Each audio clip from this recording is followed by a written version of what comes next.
అలాగే జన విజ్ఞాన వేదిక రాష్ట్ర మాజీ అధ్యక్షులు గౌరవనీయులు శ్రీ ఎం రంగన్న సార్ గారిని వేదిక మీదకి సాధారణంగా ఆహ్వానిస్తున్నాం. జన విజ్ఞాన వేదిక మండల అధ్యక్షులు గౌరవనీయులు శ్రీ ఏ రామాంజనేయ సార్ గారిని వేదిక మీదకి సాధారణంగా ఆహ్వానిస్తున్నాం. జన విజ్ఞాన వేదిక జిల్లా అధ్యక్షులుగా నాకు అవకాశం కల్పించినటువంటి జన విజ్ఞాన వేదికలో పనిచేస్తున్నటువంటి యావత్ కార్యదర్శులకు అయితేనేమి, అధ్యక్షులకు అయితేనేమి, జిల్లా వ్యాప్తంగా ఉన్నటువంటి మిత్రుల అందరికీ కూడా, మరి ముఖ్యంగా పెద్దవడుగూరు, గుత్తి, పామిడి, గుంటకల్లు, యాడికి తదితర మండలాలు సపోర్ట్ చేసి ఆ రోజు నన్ను అధ్యక్షునిగా ఎంపిక చేసినటువంటి అందరికీ కూడా విజ్ఞాన వందనాలు తెలియజేసుకుంటున్నాను. ప్రస్తుతం నేను జన విజ్ఞాన వేదిక జిల్లా అధ్యక్షుడిగా పనిచేస్తున్నాను. ఈ మన సమయంలోనే ఇక్కడ అనంతపురం జిల్లాలో జన విజ్ఞాన వేదిక మహాసభలు, వార్షిక మహాసభలు జరగడం చాలా సంతోషదాయకం. ఇది మనకు ఒక గొప్ప వరంగా కూడా మనం భావిస్తాము. 36 సంవత్సరాలుగా జన విజ్ఞాన వేదికలో పనిచేస్తున్నటువంటి అనేక మంది మన కార్యకర్తలు ఉన్నారు.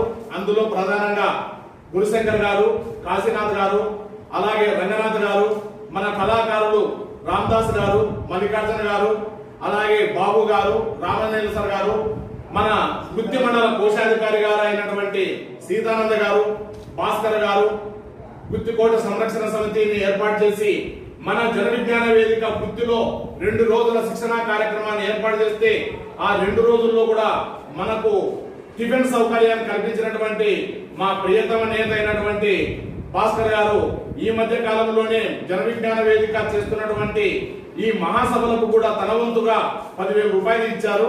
గురుశంకర్ గారు 10,000 ఇచ్చారు. వీళ్ళందరూ కూడా ఆర్థికంగా కాకుండా అన్ని విధాలుగా సహాయ సహకారాలు అందిస్తూ జన విజ్ఞాన వేదికను ముందుకు తీసుకుపోతున్నందుకు వీరందరికీ కూడా జన విజ్ఞాన వేదిక ఎంతో రుణపడి ఉంది. అలాగే శాస్త్రీయ సమాజాన్ని నిర్మించడంలో వీరందరూ కూడా కృషి చేస్తున్నారు. వీరందరికీ కూడా మరొకసారి జిల్లా పక్షాన నమస్సుమాంజలు తెలియజేస్తూ మన ఈనాటి జరుగుతున్నటువంటి అనేకమైనటువంటి రుగ్మతల మధ్య మన జీవన ప్రయాణం కొనసాగుతూ ఉంది. శాస్త్రీయ సమాజ నిర్మాణం కోసం అహర్నిశలు పోరాడుతున్నటువంటి సంస్థ ఏదైనా ఉంది అంటే అది ఒక జన విజ్ఞాన వేదిక అనేది మనం స్పష్టంగా చెప్పుకోవచ్చు. ఈ సందర్భంగా మనము ఏర్పాటు చేసుకున్నటువంటి ఈ మీడియా సమావేశానికి, కార్యకర్తల సమావేశానికి ఇచ్చేసినటువంటి గౌరవ మాజీ ఎమ్మెల్సీ గారు అయినటువంటి గేనంద సార్ గారిని తమ సందేశాన్ని ఇవ్వాల్సిందిగా కోరుతున్నాను. జేబీబీ రాష్ట్ర అధ్యక్షులుగా ఈ రోజు మన ముందు ఉన్నారు. ఆయన గారు ఇచ్చే సలహాలు, సూచనలు, రాష్ట్ర మహాసభలు ఏ విధంగా జరగాలి, ప్రజలు ఏ విధంగా ఇన్వాల్వ్మెంట్ చేయాలి, శాస్త్రీయ సమాజాన్ని ఏ విధంగా మనము నిర్మించుకోవాలి, మన విద్యార్థులకు ఏ విధంగా అన్ని మూఢనమ్మకాలను విడనాడి శాస్త్రీయ సమాజాన్ని నిర్మించుకోవాలంటే ఏ విధంగా ఉండాలనేది మాకు అన్ని విషయాల్లోనూ ముందుండి నడిపించినటువంటి గొప్ప వ్యక్తి మాజీ ఎమ్మెల్సీ గౌరవనీయులు గేయానంద సార్ గారు, అలాగే డాక్టర్ రంగన్న సార్ గారు. వీరు ఇరువురు మనకు రావడము చాలా సంతోషదాయకము. ఇప్పుడు మన మాజీ ఎమ్మెల్సీ గౌరవనీయులు డాక్టర్ గేయానంద సార్ గారు స్టేట్ జన విజ్ఞాన వేదిక అధ్యక్షులు గారిని మాట్లాడాల్సిందిగా కోరుతున్నాం. గుత్తి మండలం విలేకరి మిత్రులందరికీ కూడా నేను ధన్యవాదాలు చెప్తున్నాను ముందుగా. ఎందుకంటే జన విజ్ఞాన కార్యక్రమాలకు వాళ్ళు ఆదరించడమే కాకుండా పత్రికల్లో లేకుంటే ఛానల్స్లో దానికి మంచి ప్రాచుర్యం కూడా కల్పిస్తున్నారు. కాబట్టి వారికి నేను ధన్యవాదాలు చెప్తున్నాను. రెండవది, విలేకరి మిత్రులు జన విజ్ఞాన పట్ల ఆసక్తి కూడా వాళ్ళు చూపించి వాళ్ళు కూడా సహాయం చేస్తున్నారు. కాబట్టి కూడా వాళ్ళు ధన్యవాదాలు చెప్తున్నాను.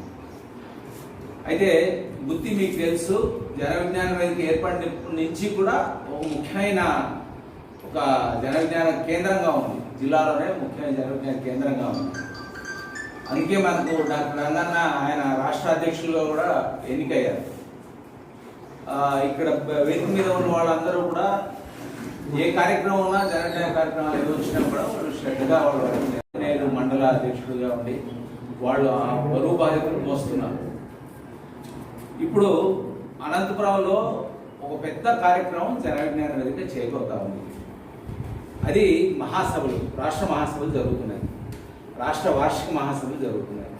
ఆ సందర్భంగానే మీ అందరితో 2 మాటలు మాట్లాడదామని చెప్పి పత్రికా విలేకరుల సమావేశం ఏర్పాటు చేసింది.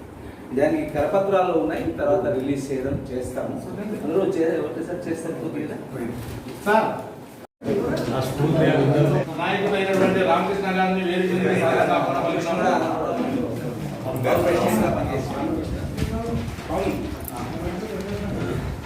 ఇవి మన మహాసభ కరపత్రాలు. మహాసభ ఎప్పుడు సార్ అది డేటు? 14-15 తారీఖులో జరుగుతుంది. ఎన్నో వార్షికోత్సవం? ఇది 17వ వార్షిక మహాసభలు ఇవి. అంటే దీంట్లో